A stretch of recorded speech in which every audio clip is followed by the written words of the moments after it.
Halo semua, Bareng Clipper lagi di sini. Apa kabar buat yang merasa lagi rapuh-rapuhnya tapi ngebet pengen nonton Psikopat? Kembali Clipper hadir untuk terus berusaha memberikan review film terbaik untuk kalian simak. Melanjutkan kisah psikopat cilik Martin yang kini sudah remaja. Ternyata ia semakin menggila akibat diurus dan dididik oleh seorang psikopat. Dan sekedar informasi aja guys ya, film yang akan kita bahas ini merupakan sequel ketiga dari film Malevolence yang rilis di tahun 2004. Nah, kalau yang kemarin kita lihat itu adalah sequel keduanya. Link ada di deskripsi ya. Baiklah, tanpa berlama-lama kita langsung saja ke ceritanya. Karena di sequel ketiga ini, ibunya Martin akhirnya tahu bahwa anaknya yang diculik ternyata masih hidup.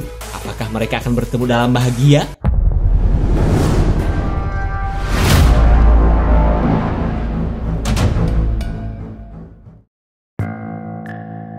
Cerita berawal dari kepanikan sebuah keluarga saat mereka diteror psikopat bernama Martin yang hobi menghabisi orang.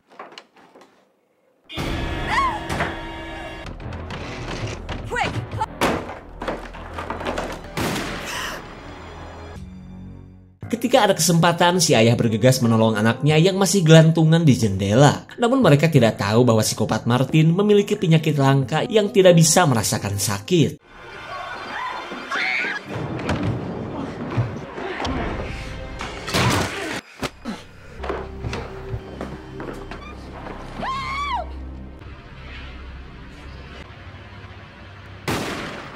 Polisi malah menyangka si ayah yang pegang pistol adalah si pelaku. Dan hingga pada akhirnya, Martin berhasil lolos meski mendapat luka tembak di tubuhnya.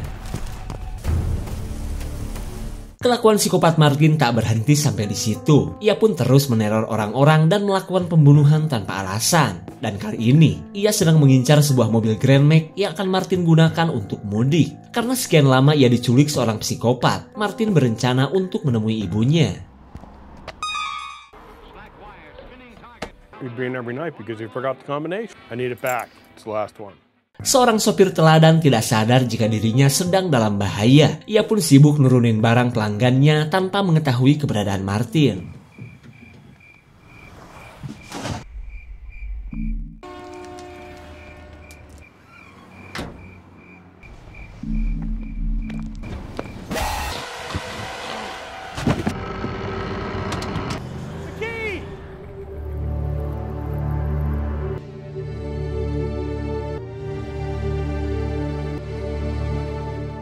Setelah mendapatkan mobil, Martin kembali ke markasnya di daerah terpencil, tepatnya di sebuah rumah jagal terbengkalai tempat ia dibesarkan oleh seorang psikopat. Di keesokan harinya, kita beralih kepada seorang bocil bernama Victoria yang seperti biasa akod-akodan dengan bapaknya yang akan pergi ngantor. Keluarga ini pun terlihat bahagia padahal tak jauh dari lokasinya. Psikopat Martin sedang mengintai tetangga mereka yang bernama Ellie. Hey Vic.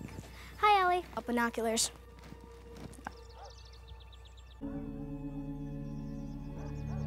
Di sisi lain, para polisi sedang olah TKP atas penemuan banyaknya mayat di lokasi markas Martin. Bahkan polisi bernama Perkin sudah mendapatkan diari sang psikopat yang dulunya suka melakukan penculikan. Hingga ia pun tahu psikopat yang sudah tewas itu pernah mengurus dan mendidik Martin menjadi seorang psikopat. Dan karena bukti-bukti inilah, Perkin yakin bahwa Martin yang kini pasti sudah gede adalah pelaku dari banyaknya kasus pembunuhan belakangan ini. All last night because of that stupid.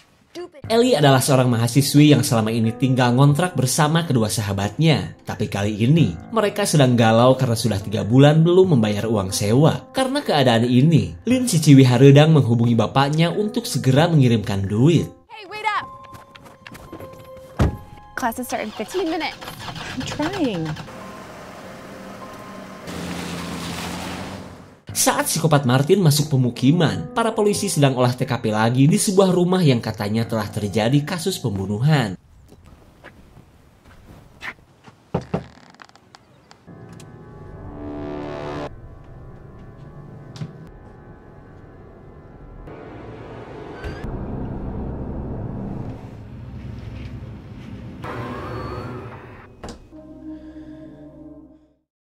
Selang beberapa saat, para polisi akhirnya tahu bahwa kasus pembunuhan ini bukanlah perampokan. Hingga kecurigaan Perkin kembali tertuju kepada Martin yang kini entah berada di mana. Lalu dari berkas para bocil yang diculik, ia melihat identitas Martin beserta alamat orang tuanya. Kemudian Perkin berniat mendatangi ibunya Martin, berharap mendapatkan petunjuk tambahan tentang kebiasaan Martin. Kembali kepada psikopat Martin yang sedang menyelinap ke rumah Victoria. Ia pun mengincar ibunya Victoria yang sedang sendirian di rumahnya. Okay, I'll see you soon. Bye.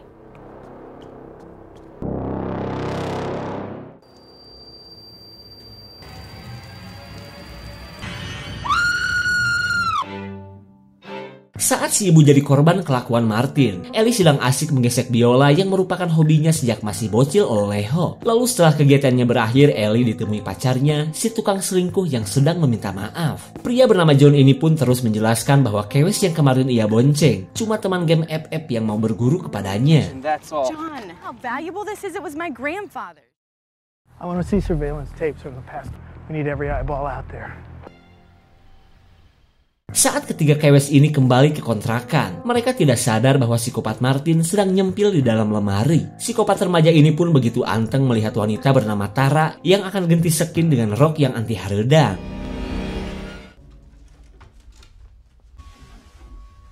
Di waktu yang sama, Ellie ditemui si pemilik kontrakan yang akan menagih uang sewa. Akan tetapi Ellie terlihat kesal saat pria ini menawarkan pembayaran dengan cara yang lain. Terlebih pria ini sudah bisa menebak bahwa Ellie dan teman-temannya gak bakal mungkin bisa bayar uang sewa. How about you fix the washer and dryer?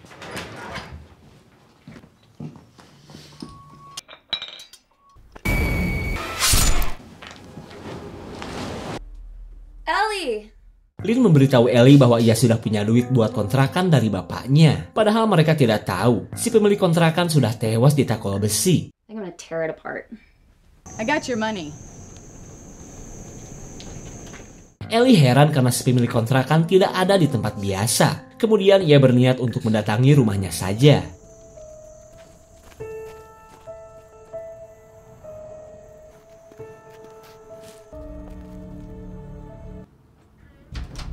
Saat Ellie menemui istri si pemilik kontrakan, Martin menyelinap masuk ke ruang basement. Di tempat ini pun ia menemukan banyak pakarang pertanian yang bisa ia gunakan sebagai senjata.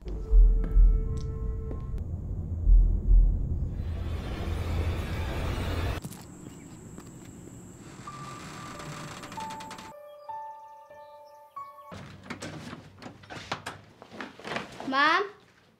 You never brought my lunch.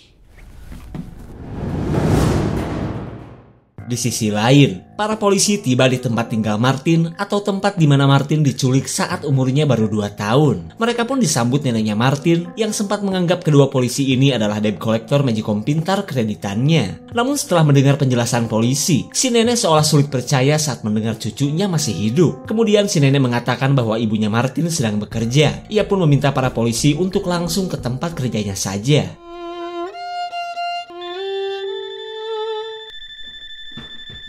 Ellie dihubungi kedua temannya yang mengajak untuk nongki di sebuah bar. Di saat itu pula, psikopat Martin sedang anteng memperhatikan Ellie. Sementara Ellie yang tidak sadar akan keberadaannya bergegas prepare untuk menyusul teman-temannya.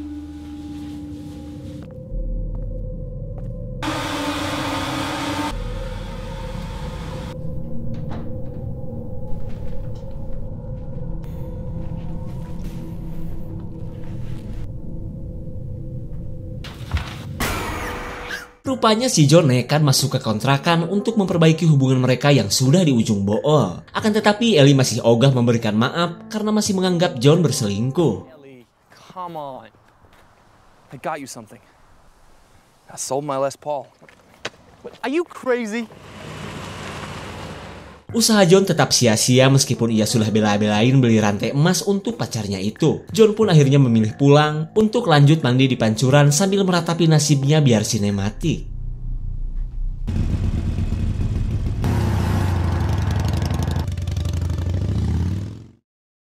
Lanjut kita beralih kepada ibunya Martin yang sedang bekerja di toko bunga harum mewangi. Wanita bernama Catherine ini seolah sulit percaya saat mendengar kabar tentang anaknya. Kemudian Perkin mengungkapkan kekhawatirannya terhadap Martin yang bisa saja kini menjadi seorang psikopat seperti si pelaku yang telah menculiknya dulu. Ia pun menduga jika saat ini Martin sedang berusaha untuk menemui Catherine. Karena dari laporan yang ia terima, sosok Martin tertangkap CCTV saat melakukan pencurian mobil. Can I get another picture of Darren? Di tengah serunya ngumpul bareng teman-temannya, Ellie menceritakan aksinya yang tadi melempar hadiah dari John. Keren sih memang keren, tapi teman-temannya menyarankan Ellie agar memberi kesempatan kepada John untuk menjelaskan dulu. Terlebih dari yang mereka dengar, wanita yang bersama John kemarin itu terkenal bangor dan suka ngaku-ngaku pacar orang. Ketika malam datang, John kembali nekat masuk ke kamar Ellie untuk memberikan kejutan.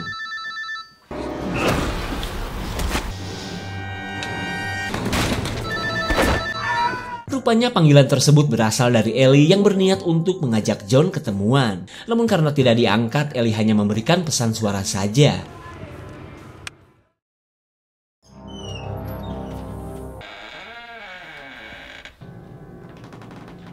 Di tengah kondisi kamar yang berantakan, perhatian Ellie lebih tertuju pada biola kesayangannya yang sudah hancur. Tak lama kemudian datanglah Lynn dan Tara yang membawa pacar-pacarnya ke kontrakan. Lalu ketika Tara melihat kamar Ellie, mereka menduga jika semua ini perbuatan John yang dianggap kecewa kepada Ellie.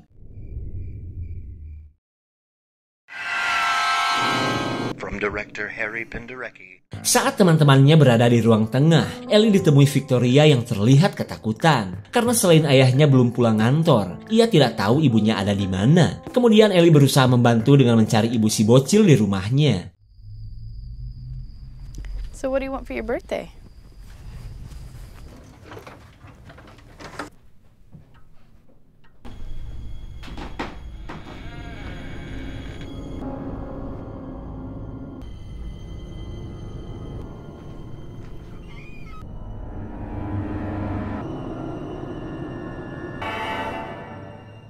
Ellie bingung harus kemana lagi mencari emaknya si bocil. Lalu ia mengajak Victoria ke kontrakannya sembari menunggu ayahnya pulang kerja.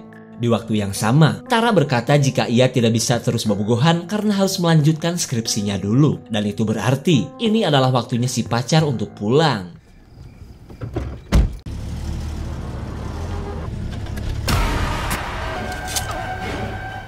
Satu persatu korban psikopat Martin terus berjatuhan. Tak lama kemudian pacarnya Lynn menyusul pulang setelah bangkrut kebanyakan traktir. Ia pun bingung nyari ojol yang murah di daerah yang terbilang sepi ini.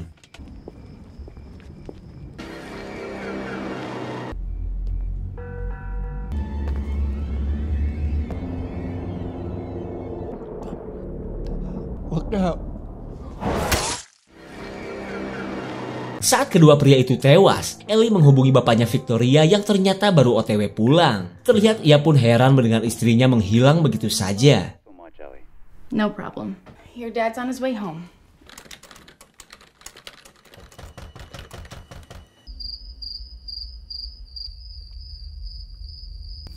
You guys need to get a life. Tara kaget melihat motor si John berada di jarian seperti ini. Kemudian ia lanjut menghubungi Ellie tentang penemuan motor John. Why? What is it? Are you sure? Yeah. I'm gonna stay here too. Setelah mendengar kabar dari Tara, Ellie langsung menghubungi John untuk mengetahui di mana keberadaannya. Are we gonna play or not?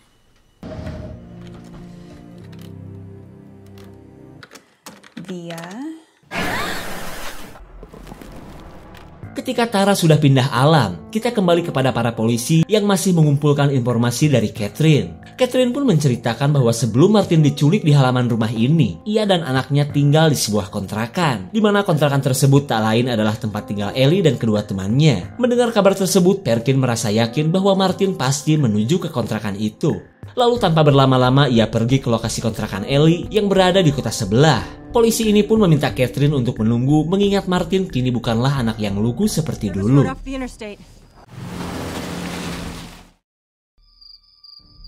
He's taking one of those. No, Sarah told me. Lynn tidak sadar bahwa sekarang adalah gilirannya yang akan dihabisi oleh Martin. Terlebih Martin gak sudi rumah masa kecilnya ditempati ciwi hareudang seperti ini.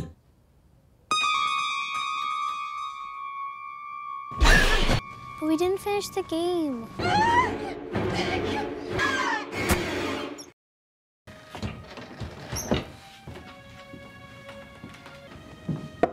Tara? Akhirnya semua teman Ellie tewas di tangan Martin. Terlihat Ellie pun heran karena kontrakan yang tadinya rame kini menjadi sepi. Kemudian ia lanjut mencari temannya yang lain setelah menganggap Tara tidak ada di kamarnya. Lynn?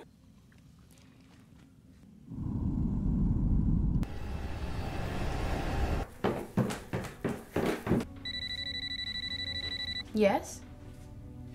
Ellie dihubungi keluarga John yang katanya belum pulang. Kemudian ia kembali menghubungi HP John yang dari tadi tidak diangkat-angkat.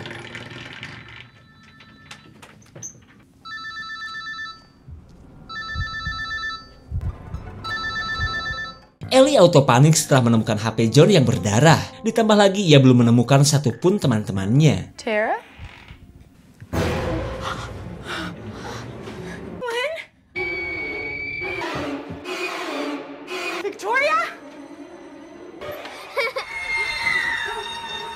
Ellie benar-benar merana karena bukan temannya saja yang meninggoy. John pun sudah pindah alam sebelum mendapatkan maaf darinya. Lalu mereka bergegas kabur tanpa mengetahui siapa pelaku pembunuhan ini. Di tengah kebrutalan psikopat Martin, ayahnya Victoria yang baru pulang kaget mendengar kegaduhan di kontrakan Ellie.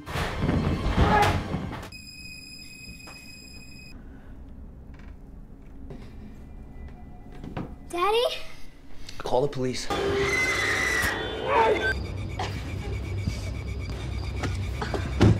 Rupanya psikopat Martin sudah merusak mobilnya Ellie. Kemudian mereka lanjut bersembunyi sembari memikirkan cara untuk bisa mencari bantuan.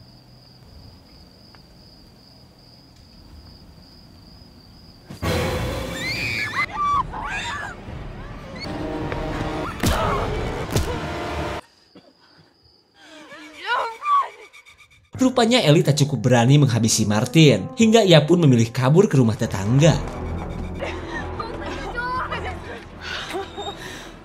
Melihat mereka yang katanya dikejar psikopat, wanita ini bergegas menghubungi polisi. Laporan ini pun langsung diterima Perkin yang masih OTW menuju kontrakan Ellie.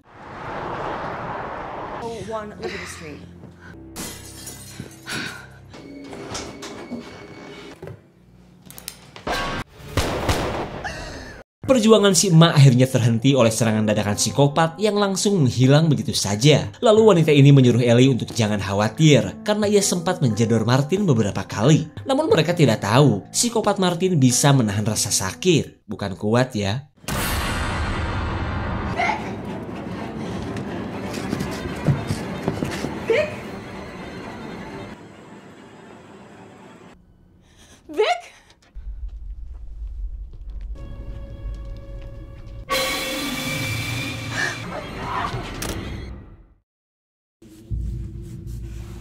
Saat Victoria mencari cara untuk meloloskan diri, Ellie pun berusaha mengambil sesuatu untuk melakukan perlawanan.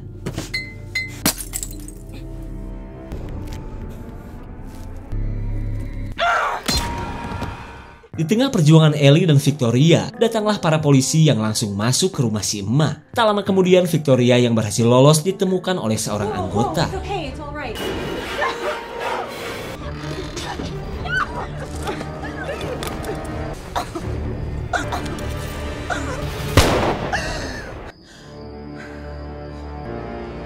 Drop it, Martin. Berkat serangan Perkin, Ellie akhirnya bisa bernafas lega. Sementara Martin yang tertembak berhasil kabur melalui pintu lainnya. Kemudian Perkin melakukan pengejaran sebelum Martin keburu jauh.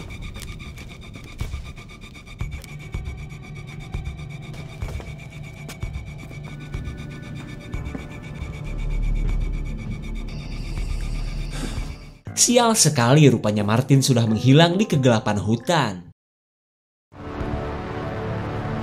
He's on foot. He's wounded.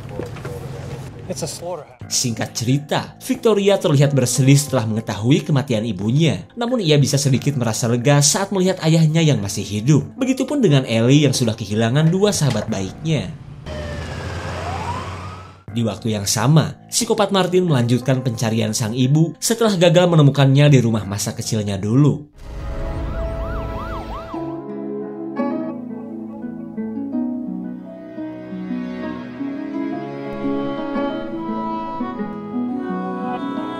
Kesedihan Catherine semakin bertambah saat mengetahui Martin kini menjadi sosok psikopat yang masih dicari oleh kepolisian. Martin Bristol was shot by agent is now underway.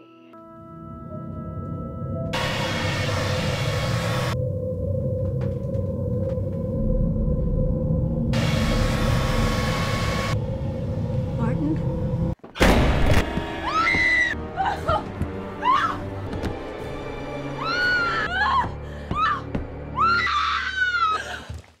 Ternyata semua itu cuma mimpi Catherine yang sedang rindu berat terhadap anaknya. Di malam berikutnya, kita beralih kepada Ellie yang kini tinggal di rumahnya. Dalam keadaan yang masih bersedih, ia menghibur diri dengan mijitin piano. Say goodnight. I'm going to bed. Did they find my phone? Itu siapa ya?